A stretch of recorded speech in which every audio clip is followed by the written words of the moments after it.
Hi, welcome to STEM Forest Talks. I am Joshua Odie, the author of STEM Forest books, and I'm joined here with the illustrator of the STEM Forest books. And today we're going to talk about some random subject. Illustrator, what are we going to talk about today? Engineering versus science versus theory. Okay, engineering versus science versus theory. So, a lot of people outside of the STEM space kind of think that like all STEM things are the same, but they're not. Okay, so I've broken it down into sort of three groups. We have engineering, we have science, and we have theory. Now, what would Illustrator, what would you think the difference between these three are? What's your intuition? Oh, my illustrator's giving me the shrug and the smirk that says she doesn't want to talk. So I sort of take the stance that a nice XKCD topic had, and they're kind of on a scale of purity. So on one side, you have the real world where you actually want to build things. And the engineer is pretty strictly in the real world. They just want to build things. Okay?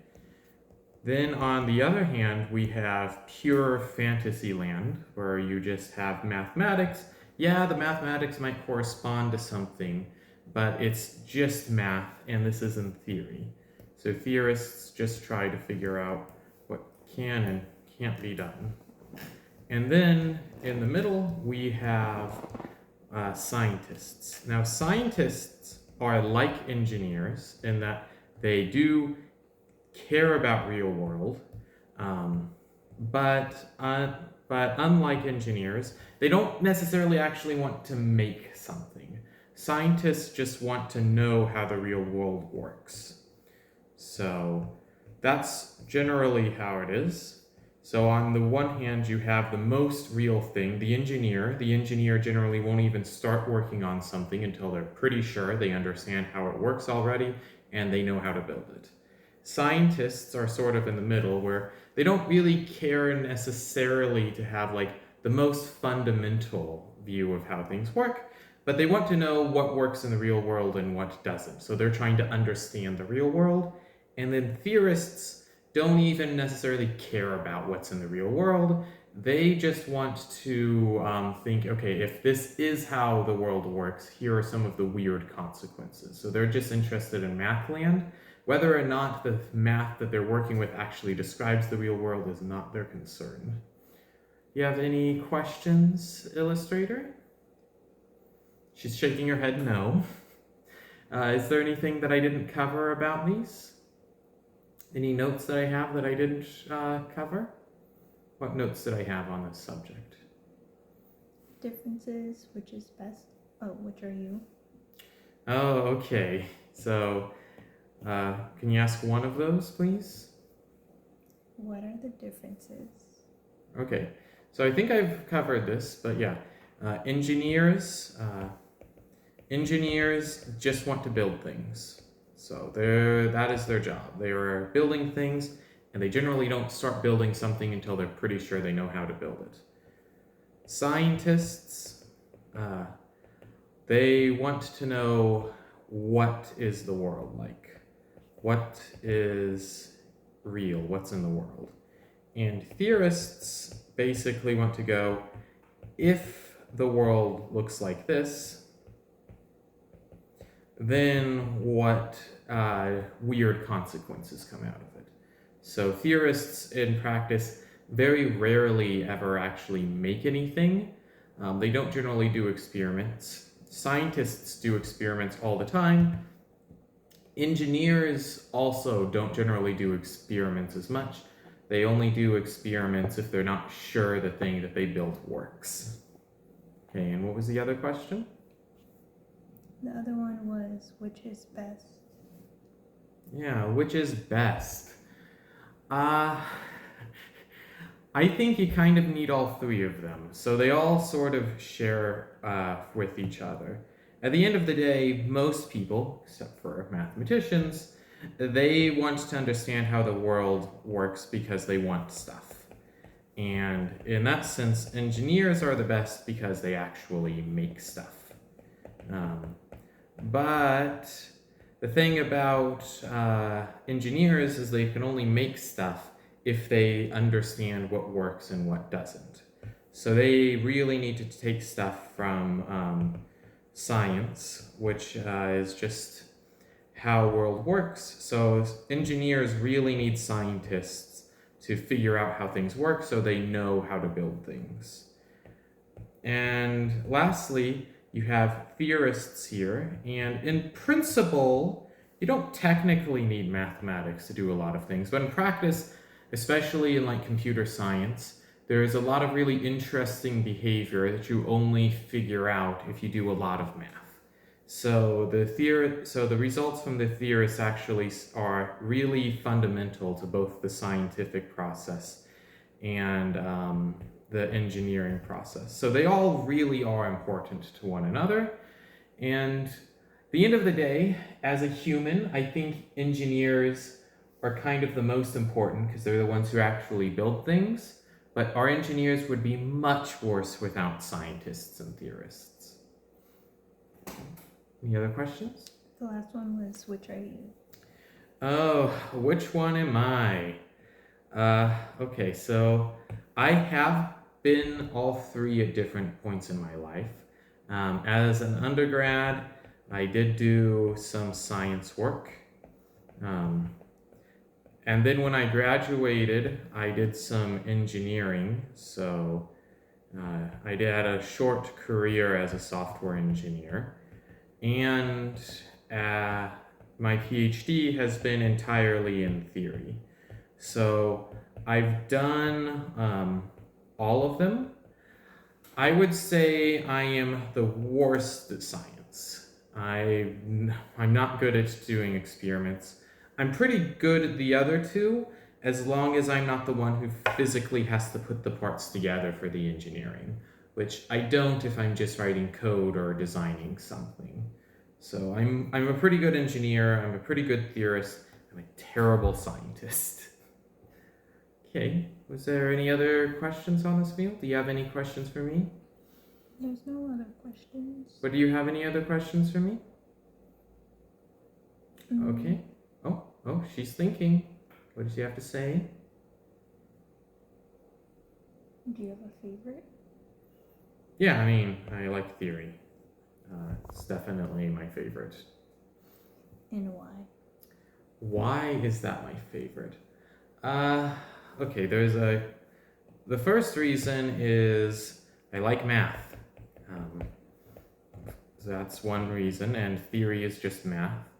But at a higher level, if you have a result in the theory, you really know in a way you don't in science that the answer is correct. Now, you can still make mistakes in theory, but they're sort of a different kind of mistake. But yeah, this is why I really like math. So when you have a solution, you know you have the solution, and that's, you can make mistakes in engineering or in science of a different kind that's harder to spot. Okay, is that all? Okay, if that's all with our main segment, then now it's time to move on to our next segment. In this segment, our illustrator has something she has planned. She can do anything she wants. What do you want to call this segment today? Oh, I thought this was the illustrator asks. Okay, illustrator asks is her segment for the day. What do you want to ask? Oh, I thought I already asked. Well, What's your favorite? Which one was your favorite? Engineering, science, versus theory? Oh, that was your question for the day? Mm-hmm. Oh. Well, okay, fine. Okay, and then our last segment of the day is our STEM Forest Facts. So in the STEM Forest Facts, we're going to be asked a question about something about the STEM Forest. As I said, I'm the author of the STEM Forest books, so I have a series, it has characters in it, and I've spent more time than I should have thinking of various facts about their world, and she's going to ask me a question about their world. So, what question do you have for me today?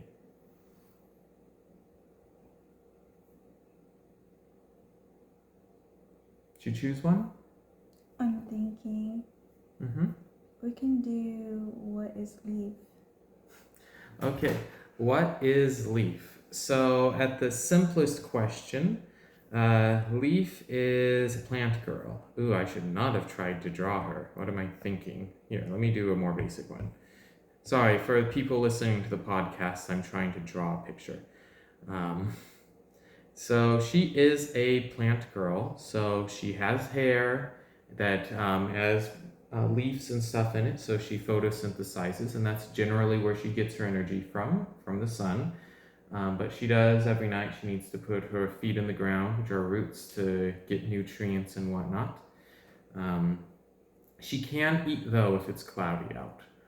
And what's interesting about her from an ecology perspective is that she is actually the asexual phase of the alternation of generation of her plant.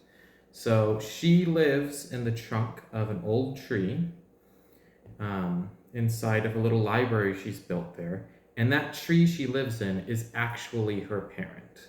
Okay, so this tree reproduces sexually. So two trees come together and they make a baby, but that baby actually grows up to be a little plant person, and that plant person is asexual. They produce just spores that they can do to plant more trees, but they themselves actually do not reproduce in a sexual manner. So yeah, you have any more questions about leaf or biology? I should mention this alternation of generation thing is a thing that most plants do, especially ferns. So in the fern ecosystem, you actually have, you have your ferns that grow up. You've seen these things. And they actually just make little spores. And those spores will go down and they'll plant to make a completely different type of plant. And those plants will then reproduce with each other sexually, which will then make, they're not quite spores, but they will then make the actual, they're not seeds either. They will make the things that go off and grow another fern. So you have the ferns that make spores. The spores make a completely different plant that reproduces sexually. And then that plant actually grows another fern. Yeah, it's alternation of generation. It's really cool. Most plants do it, although in practice, most pollinating plants do the sexual phase kind of in a hidden way, where it's not really alternation of generations, but some of them have more interesting ones. Okay, any other questions? Okay, and if that's all, this is our first episode of the STEM Forest Talks podcast. You can look us up on STEM Forest Books if you're interested in our STEM picture books, or you can listen to us next time.